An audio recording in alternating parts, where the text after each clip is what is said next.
Boa tarde a todas e a todos. Cumprimentar o nosso presidente da mesa, do painel, o juiz Eduardo Ferrer Gregor, e cumprimentar a doutora Daniela Teixeira, ministra do STJ, e os nossos colegas de Supremo, Cristiano Zanin e Flávio Dino. Cumprimentar a todas as senhoras e os senhores, e de início gostaria de parabenizar a Corte Interamericana de Direitos Humanos pela promoção deste evento, que ocorre no âmbito desse período ordinário, 167º período ordinário de sessões da Corte Interamericana de Direitos Humanos, agora no Brasil. O encontro representa importante oportunidade de troca de experiências e de aprendizado entre membros da Corte Interamericana e representantes dos nossos três poderes. Os debates propostos nos painéis certamente serão muito proveitosos e trarão relevantes reflexões em matéria de direitos humanos e direito internacional. Desejo, então, um excelente seminário ou continuidade de seminário.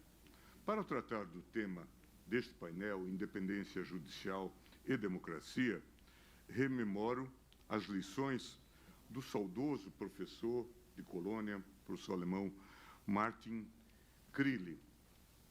Ele ensinava que o Estado territorial moderno enfrenta dilema quase insolúvel, por um lado, há de ser mais poderoso do que todas as demais forças sociais do país, como empresas, associações e sindicatos. Hoje já vimos em algumas exposições que as Big Techs se tornaram entidades, às vezes, mais poderosas do que os próprios Estados, o que é um desafio nessa premissa de Crilly. Mas ele dizia que essas demais forças sociais do país, como empresas, associações e sindicatos, por outro, devem outorgar proteção segura ao mais fraco, à oposição, aos artistas, aos intelectuais e às minorias étnicas. O Estado absolutista e os modelos construídos segundo esse sistema, ditaduras militares, Estados fascistas, os sistemas do chamado centralismo democrático, não se mostram aptos a resolver essa questão. Solução para tal desafio, dizia Crilly, está no fato de que o Estado incorpora, em certo sentido, a defesa dos direitos humanos em seu próprio poder. Vale dizer, o poder do Estado passa a ser encarado como o poder defensor dos direitos humanos. É que os direitos humanos somente podem ser realizados quando limitam o poder do Estado, quando o poder estatal está baseado em uma ordem jurídica que inclui a defesa dos direitos humanos. Mas isso não basta. De fato, conforme advertia aquele eminente professor, sem divisão de poderes, e, em especial, sem independência judicial, isto não passará de uma declaração de intenções.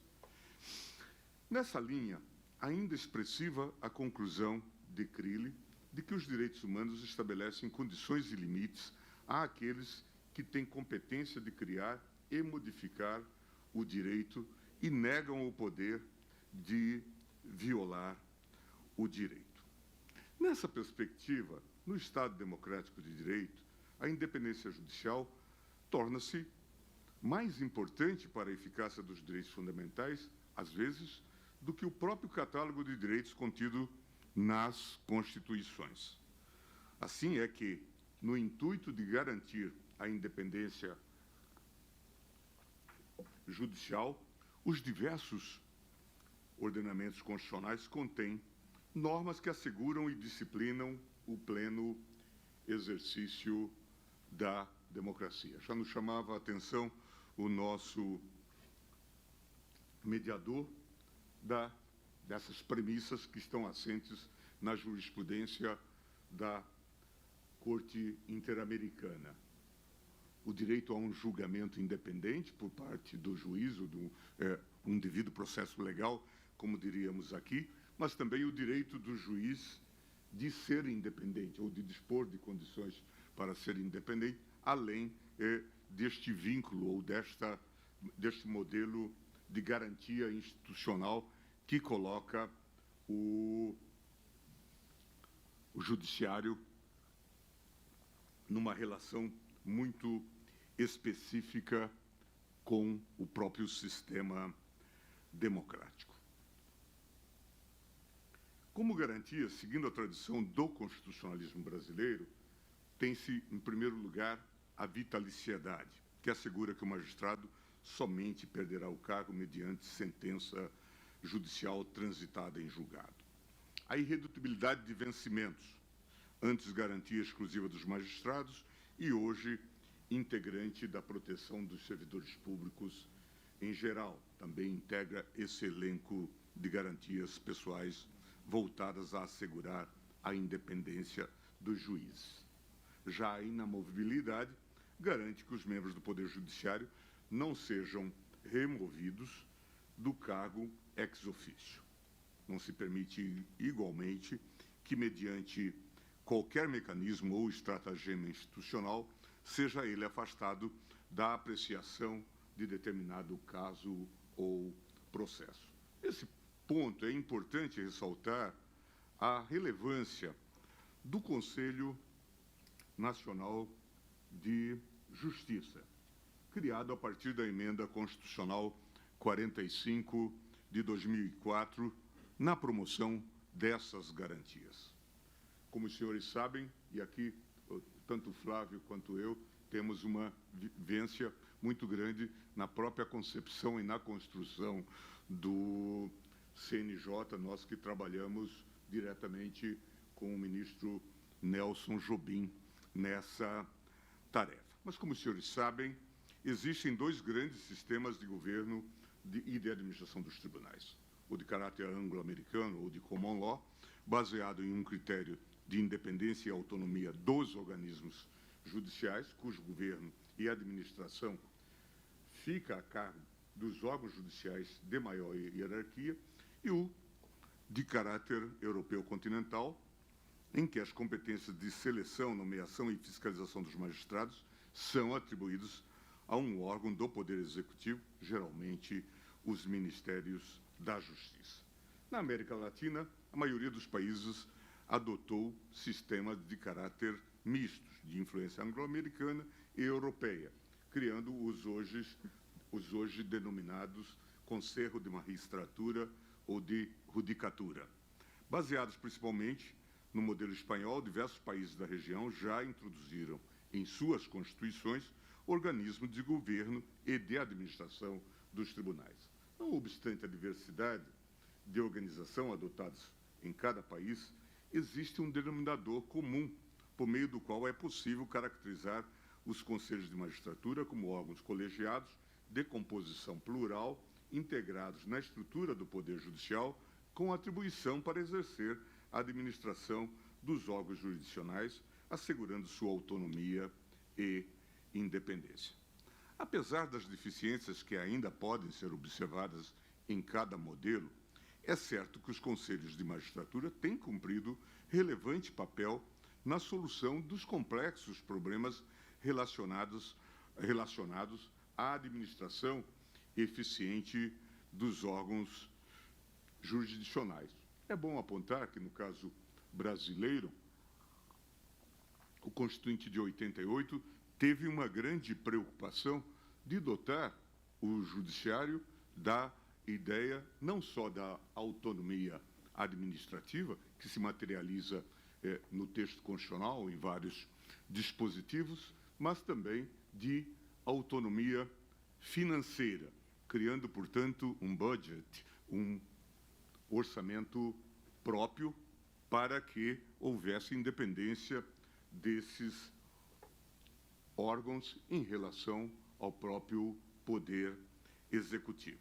Mas, sobre o CNJ e sobre o Conselho da Magistratura, é bom relembrar aqui o julgamento da ADIM 3367, no qual a Suprema Corte Brasileira sedimentou o papel ao enfatizar a constitucionalidade do CNJ, que, tal como concebido, compõe-se, em sua maioria, de membros integrantes do Poder Judiciário e tem natureza de órgão administrativo interno do Poder Judiciário, sem representar em nenhuma medida instrumento de controle externo daquele poder. Isso era um debate que era muito presente naquele momento, porque se dizia que o controle externo representaria uma conspurcação da própria ideia de independência do Poder Judiciário. Assinalou-se também que o próprio Congresso Nacional havia aprovado proposta de emenda que impõe aos membros do Conselho as mesmas restrições e impedimentos constitucionais dos juízes. Ademais, por expressa disposição constitucional, os atos do Conselho estão submetidos ao controle judicial do Supremo Tribunal Federal, sinalizando a plena integração do órgão na estrutura do Poder Judiciário. Ao longo dos anos, o CNJ tornou-se atuante elemento de unificação regulamentar da administração judiciária, ao estabelecer regras normativas e consolidar procedimentos, congregando, assim, as várias administrações dos tribunais, suas respectivas corregedorias e órgãos julgadores, como forma de promover atuação mais harmônica, eficaz e célere do Judiciário. Aqui poderia citar exemplos, por exemplo, da regulação sobre a adoção de práticas nepotistas no âmbito do Judiciário. Foi uma resolução do CNJ que estabeleceu limites para essas designações, que, segundo uma avaliação geral, contaminava a própria imagem do Poder Judiciário. Ou ainda a iniciativa que se teve sobre os mutirões carcerários, um tema que motiva sempre a Corte Interamericana de Direitos Humanos e que, de fato, nos assusta, como foi dito hoje na fala de abertura pelo ministro Barroso, a questão das prisões, das superlotações, dos calabouços,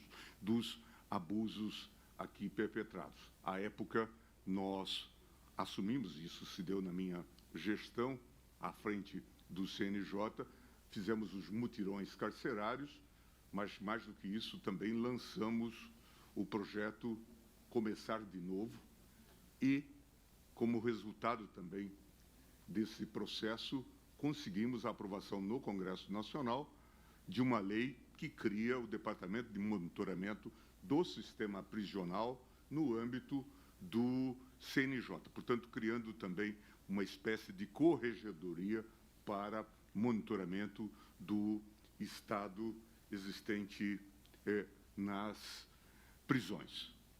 Depois ainda deve-se registrar uma outra iniciativa importante, esta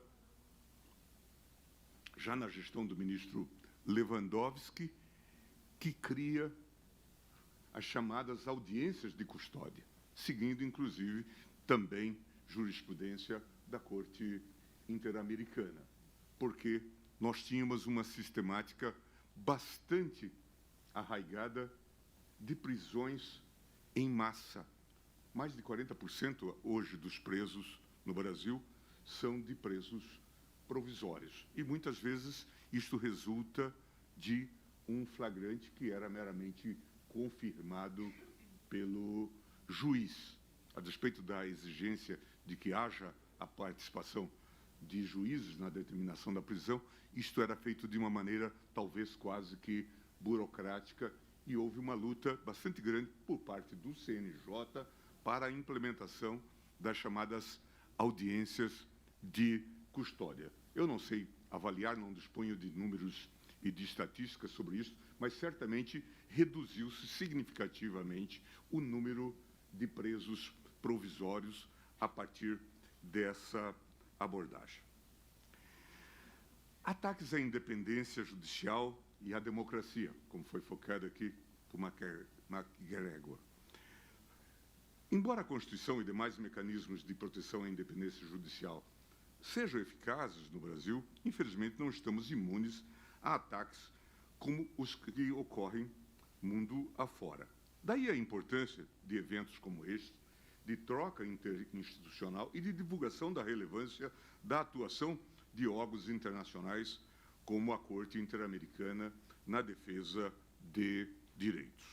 Nesse sentido, relembro o caso já citado, Quintana Coelho versus Equador. Na ocasião, o Congresso equatoriano, sem observância do devido processo legal, lançou mão de várias medidas arbitrárias, com destaque ao estabelecimento de mandato para os magistrados, com assento na Suprema Corte do país. Assim agindo, ao substituir 27 dos 31 juízes constitucionais, o Parlamento acabou por forjar nova composição do tribunal, na expectativa de que a Corte fosse mais receptiva aos interesses da classe política. Como os senhores hão de imaginar, porque a história brasileira conhece atuações semelhantes da parte do Poder Executivo, esse episódio ensejou crise política e institucional de repercussões duradouras na história recente da nação equatoriana. Ao reconhecer a violação das prerrogativas dos juízes ilicitamente destituídos, a Corte Interamericana criou um histórico precedente internacional, assentando importantes balizas em relação à independência do Poder Judiciário. Como dito, o Judiciário brasileiro tem sido alvo de discursos de desinformação que têm influenciado o debate público, colocando em risco a independência judicial e, com ela, a própria ordem democrática. No final de 2018, o radicalismo político difundiu-se no período eleitoral em uma campanha caracterizada pela ampla utilização de redes sociais para a difusão do ódio, ataques pessoais e fake news.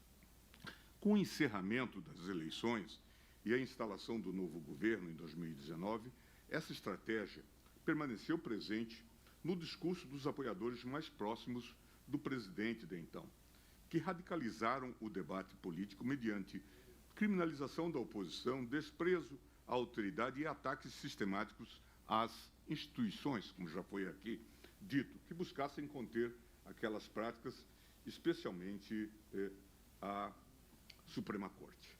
Alçados ao poder pelo voto popular, agentes políticos dedicaram seus mandatos ao esvaziamento de direitos de minorias, à propagação do discurso de ódio e à completa rejeição dos adversários políticos. Nós vimos hoje já na exposição a prática do negacionismo, inclusive de caráter climático ou ambiental, ou, durante a pandemia, o negacionismo quanto ao próprio perigo, a periculosidade, a gravidade da doença. Era uma gripezinha que seria tratado com cloroquina ou algum vermífugo. E, claro, aqui, inclusive, é um ponto importante que todos percebam ou entendam razões de ataques ao Supremo Tribunal Federal, que, obviamente, não permitiu que esse ideário e essas ideias tivessem consolidação e cumpriu um papel importante nesse sentido. Tanto é que os senhores vão ver em debates políticos no Brasil uma imputação ao Supremo Tribunal Federal de que ele impedia o governo de adotar a sua política de saúde. Ninguém sabe bem que política de saúde seria essa, a não ser, talvez, do governo federal, a não ser, talvez, a política da imunidade do rebanho, ou um tipo de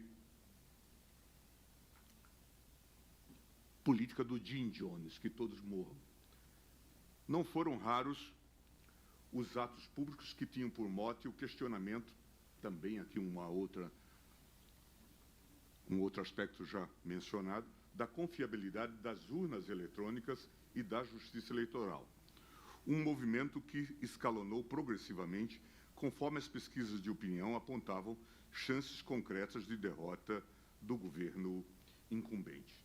Nesses eventos, estampadas em faixas, em discursos e em palavras de ordem, eram explícitas as alusões a propostas de fechamento do Supremo e de intervenção das Forças Armadas nas instituições civis.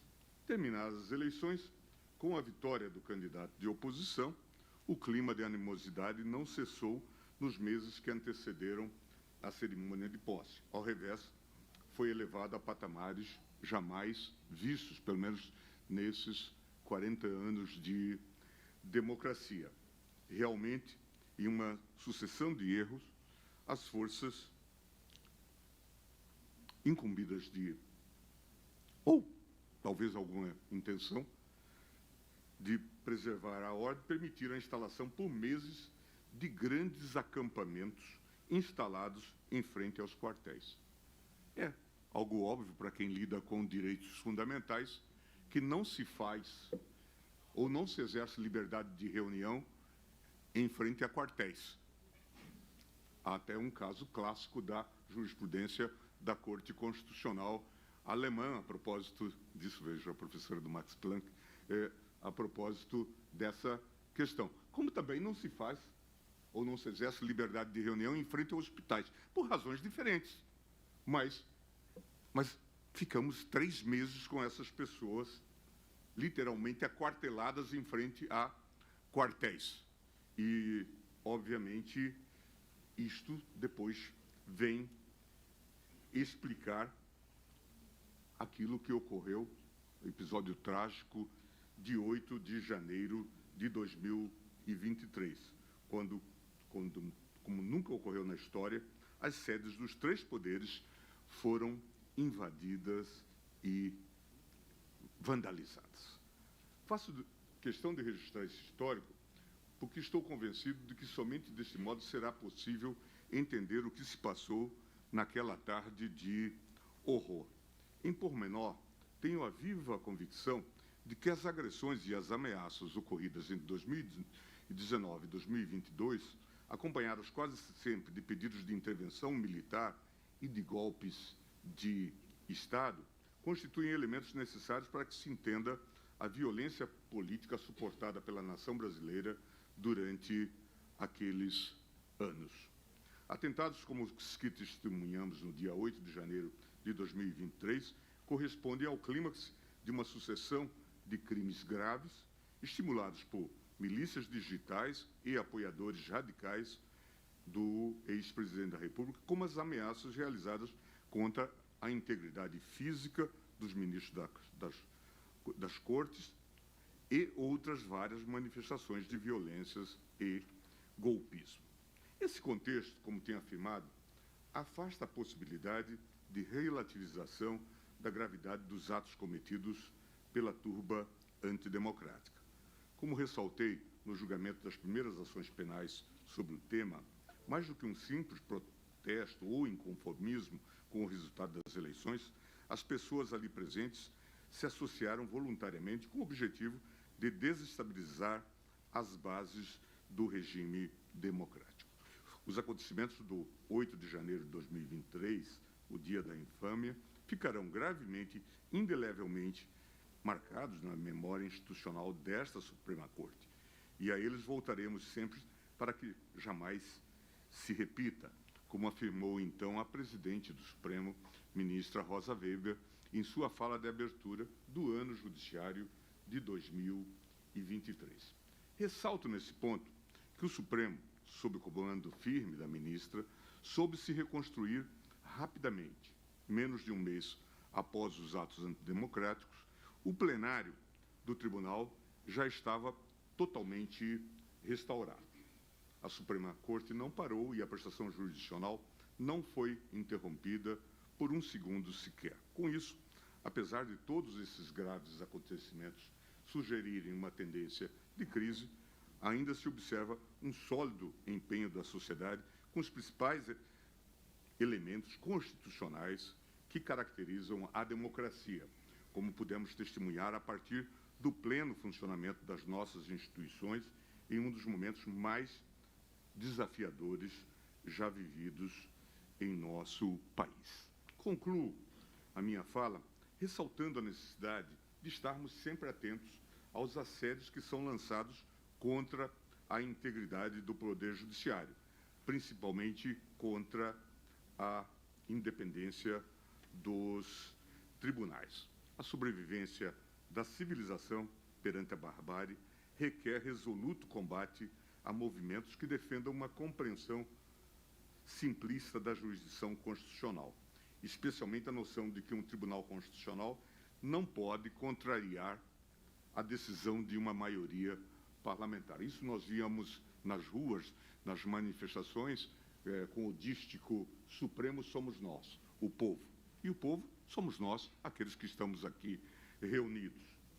A República e a democracia hoje nos fazem um chamado.